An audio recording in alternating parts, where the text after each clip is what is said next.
biggest cup-tie crowd of the day, so join me for the game.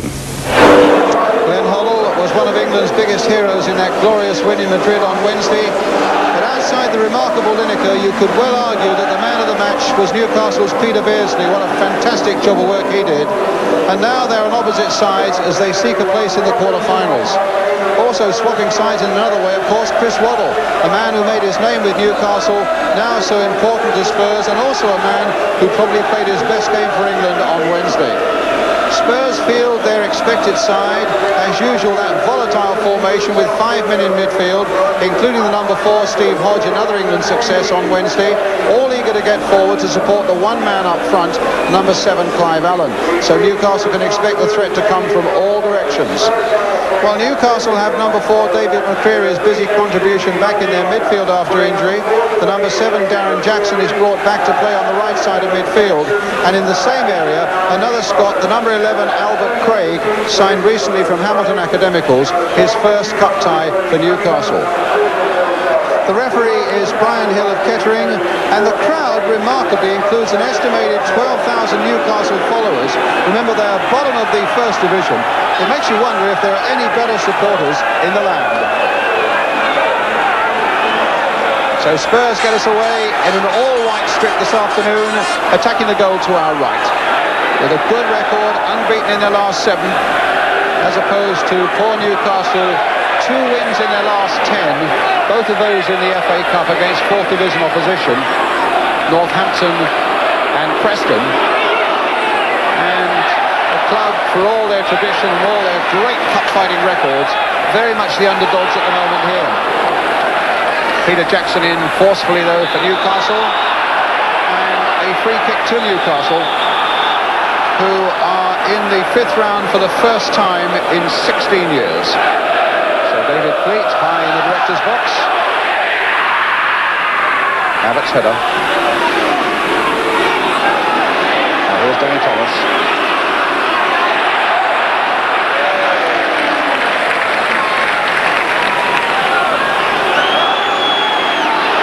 Oh, that was Mitchell Thomas giving it away to Paul Goddard.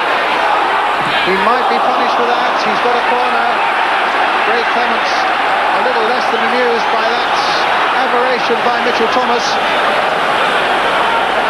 And it'll be a corner for Newcastle. Neil MacDonald to take it. Their first of the game. Roeder at the near post. Aim towards Peter Jackson, and Mabbott gets it away for Tottenham. McCreary.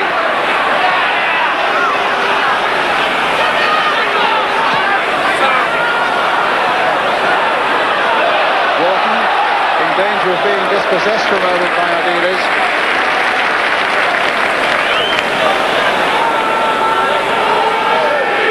Kenny Wharton is only 5'7", and believe it, weighs only 8 stone 10. But in his way, he's a real heavyweight in that Newcastle defence.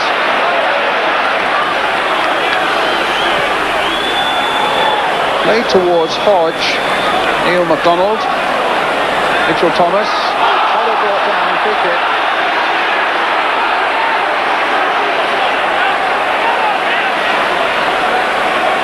Foul by Neil MacDonald on the left ankle of Glenn Hoddle. John Sheridan, the physio, on very quickly.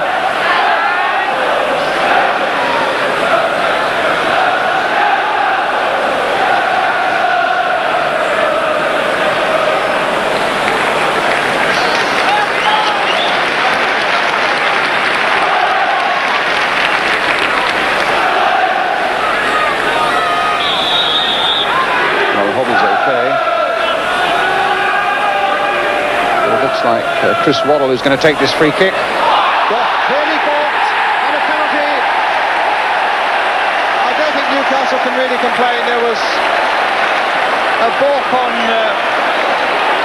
Richard Goff as he came for this one. He's challenged there, and the referee pointed at once to the spot. Well, Clive Allen, who scored twice in the penalty spot in his 34 goals.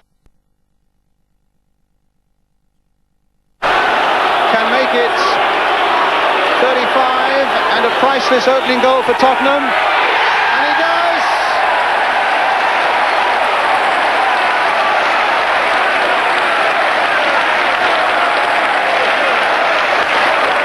And Spurs go into the lead with 20 minutes gone. Martin Thomas got his hands to it and was angry with himself because he got quite a good touch on it. Look, flinging himself back, in a way feeling that he got enough on it maybe to have saved it. But Spurs in the lead, 1-0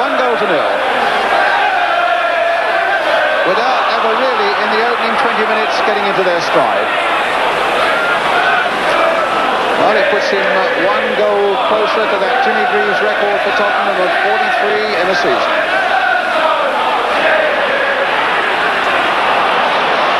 Lovely little play by Ardiles. Allen now for Waddle. Certainly that penalty goal has settled Spurs a little bit. They're getting a little more into their stride now. Paul Allen trying to make the most of it. And a free kick given to Newcastle.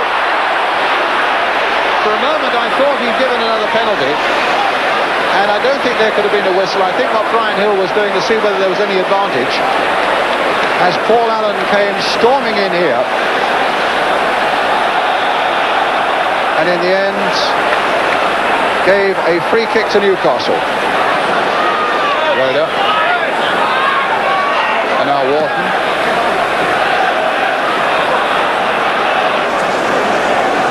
I think all the movement behind Ray Clemence's goal is the fact that there are so many Newcastle fans that have come down.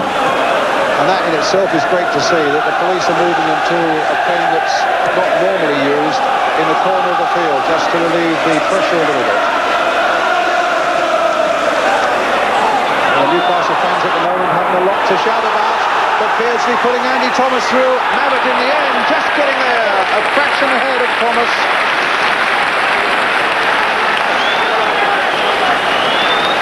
Again, half opportunity made by the vision of Peter Beardsley.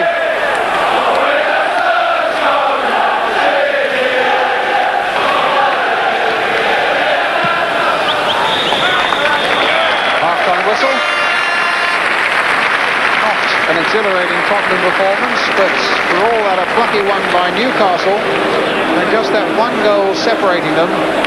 The penalty by Clive Allen after Goff was fouled in the penalty area from a corner. Tottenham 1, Newcastle United 0.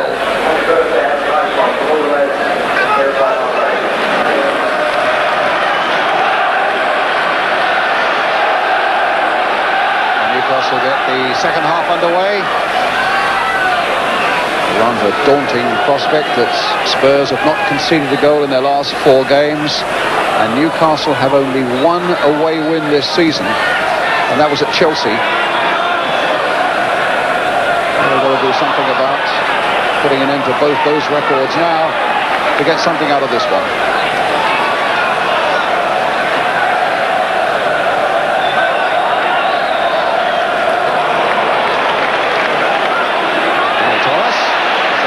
He's really got forward. The crossing might come to Clive Allen. It comes towards Hoddle. And in the end, there were enough black and white striped shirts there to get it away. Ardiles and offside against Thomas.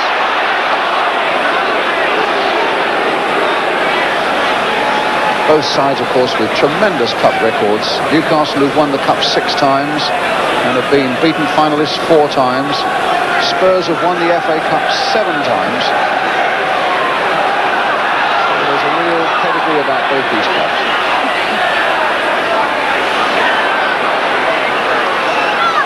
Allen. To Hodge. Nice turn by him. Oh. Well, he slipped badly there, Martin Thomas, for a moment, and it looked as though it could have been a disaster. This Newcastle goalkeeper, who incidentally played on loan here for Tottenham about 4 years ago, played 8 reserve games but didn't get into the first team. Up to a quarter of an hour of the second half. Foul on Goddard, a free kick to Newcastle.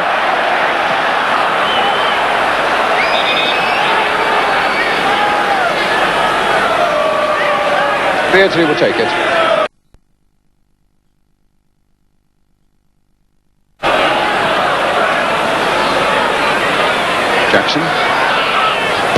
McDonald, a good ball played in there. Mavett getting it away. Hoddle. Waddle on the far side now. And he's got past one. His long legs taking past two. And Clive Allen almost in there. What a great run by Chris Waddle. Tremendous run there by Waddle, showing marvellous acceleration. Just look at this. And a good cross in as well, which Clive Allen couldn't quite reach. Now McDonald for Newcastle. Andy Thomas going in there. Ray Clements' ball. And Danny Thomas for Tottenham. Well, maybe that's given Spurs a head of steam. Waddle again. All still in play. What a delightful ball he played there for Danny Thomas. All the skills there. But in the end, Newcastle's straightforward challenging gets it away. Wharton the man. And then he loses it to Hoddle. That's a dangerous thing to do.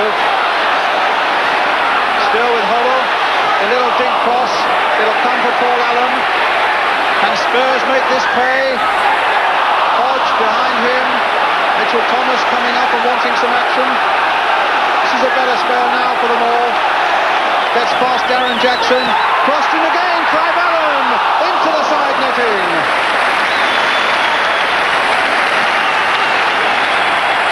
Well, Spurs ripping Newcastle apart on both flanks for that moment. And Allen turning the ball from what was called an impossible angle into the side netting.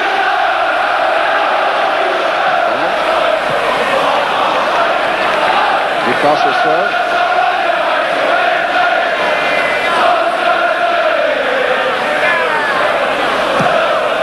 Peter Jackson, a long ball forward. Goddard's trying to get on the end of this one. Suddenly Newcastle have a few forward. Beardsley's there. Good play by Peter Beardsley. Oh, what a lovely dummy by Beardsley. Trying to get it across there. The first real save that Rick Clements has had to make in the whole game. And a lovely little bit of magic there by Peter Beardsley.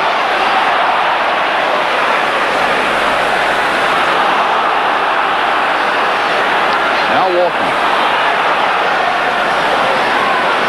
Well, it's certainly a better second half. Rhoda.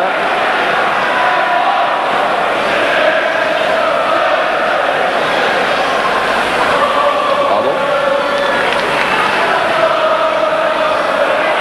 Still a touch by Hoddle. Off. Paul Allen. There's Hoddle again. He's got Allen on his right. He's got Hodge away on his left. He's spotted Hodge. Oh, a great move, but not the finish that Spurs want. Hodge has made a great run, but Hoddle again the architect, with Allen away on the right, as you can see, and a delightful ball played there into the stride of Steve Hodge. Look how agonisingly close for Tottenham. Donald.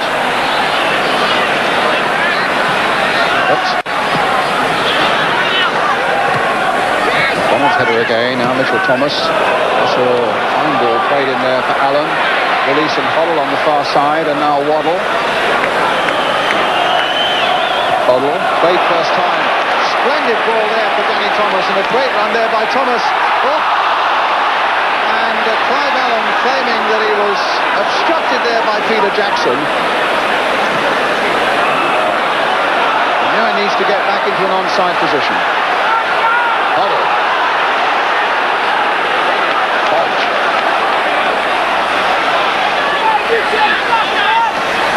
Hoddle trying to get Hodge in again. Oh, against the post. What a splendid bit of skill again. And again it's the midfield men who are at the heart of it. Hodge playing it in for Hoddle. A splendid ball by him. Beautifully taken there by Steve Hodge. And against the post. And they're going to make a substitution.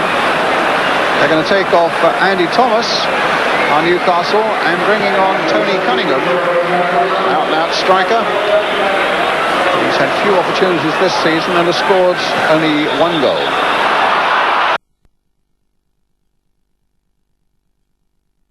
Is all that Newcastle need at the moment.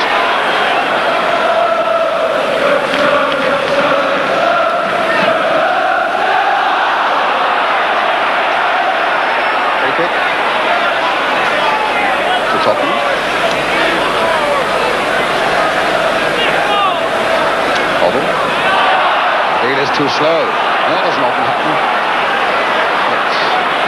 He weren't on the right wavelength. Here's Gary Mabbutt. Steve Hodge. They're in for Mabbutt. Back again for Thomas this time.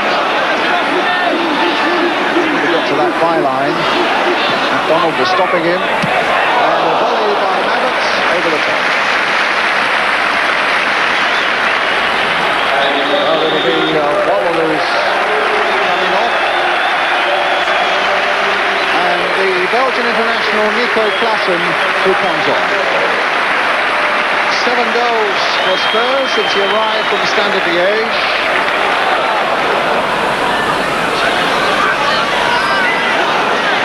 Now Hodge, played in towards Clive Allen. That would have been as cheeky a goal as you could see with that back heel by Clive Allen. But what another great run by Steve Hodge.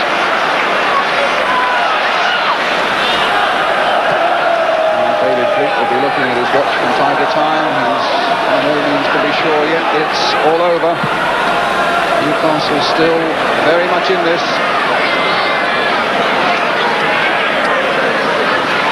Here's Beardsley.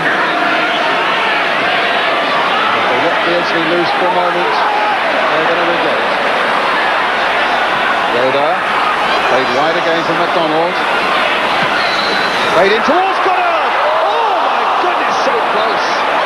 And that really does illustrate, no matter how dominant Tottenham have been, it just needs one strike at the other end for Spurs to be in real trouble. Played in by McDonald. Goddard didn't get a touch, and agonisingly, neither did the player on this near post.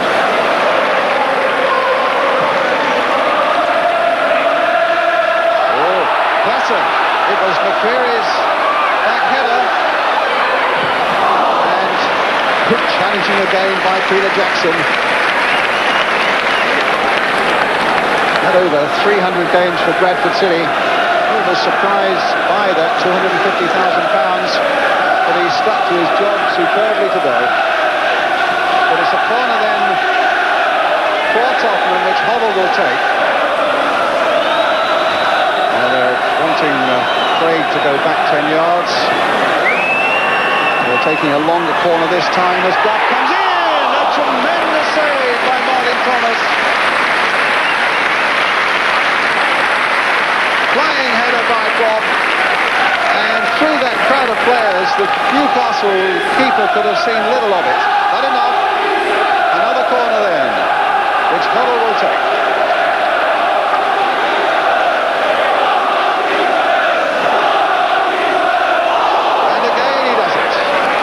Floated in by Hoddle too. So 2 fine saves there by Martin Thomas. And Hoddle going across to take another corner.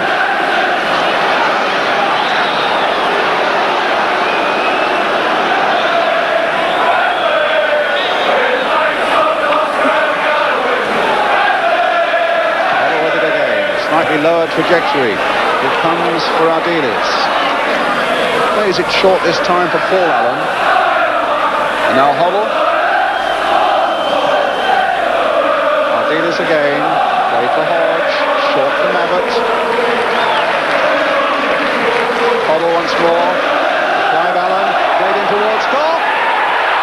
Into the side netting.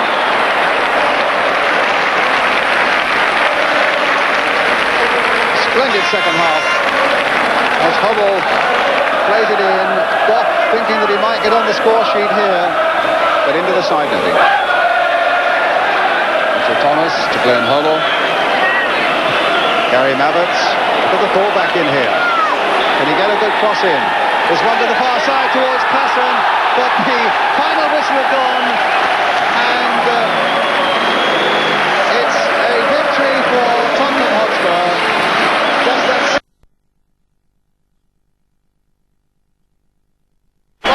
Flurry right at the end, and Clive Allen's penalty in the 20th minute separates the two sides. A poor first half and a really good, strong, cup-tie second half. Newcastle with just one shot nearly on goal by Peter Field.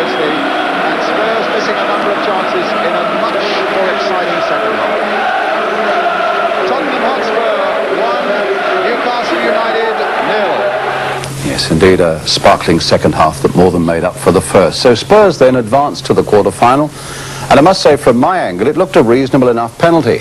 But what about the man who conceded it, the Newcastle defender, Peter Jackson? Peter, it was certainly a hard-fought cup tie, and it turned on what you regard as a controversial incident after 20 minutes, the penalty. Tell us how you saw that first off. Well, it's the first time I've just seen it now, and the ball came in, and me and Richard Goff went for it, and he just collided with me. As you can see here, the ball's coming across. It's in the air. We're both watching the ball, and then he just runs into me like that, and the referee give it. Well, so on the far side of the ground, it did seem to me a penalty, but you would feel that it wasn't. It wasn't a penalty, no. Well, it was also a day when Chris Waddle, once such a hero at Newcastle, and Peter Beardsley found themselves on opposite sides. Waddle left to join Spurs, and there's been so much speculation that Beardsley might follow him either to another First Division club or indeed abroad. Well, I raised that point with him, but first I got Chris Waddle's overall view of the game. We knew it would be hard. With us playing the five midfield, Newcastle seemed to pack it a lot and got a lot of challenges in, and we found it hard at first to get going. We just say we scored through a penalty, and it's took in the next round. The crowd here were fantastic today, Peter. I think everybody appreciated that. And I think, you know, they deserve the best. You'll agree with that. I know you don't want to talk about your future a good deal, but I mean, how closely wrapped up is it with Newcastle and Newcastle fans? Well, they're the best, you know. I've always said the best. If at the end of the day, in 2 years' time or whatever, I leave the club, they'll still be the best. Chris still says they're the best, you know, he said that earlier. And I just want to be playing for the best at the moment, you know. They've done great for me. They appreciate me so much. And I've just got to try and repair that. So when you say 2 years, I mean, you're seeing possibly a 2-year commitment at Newcastle? Well, that's right. I've got my contract till June 88. And at the moment, I've got no urge to leave. You know, I've always said I'm going on in that contract. And at the moment, I am. You've got no urge to leave? No, that's right. You know, I've had good times in Newcastle. And I've always said I'm going to do there and honour my contract. And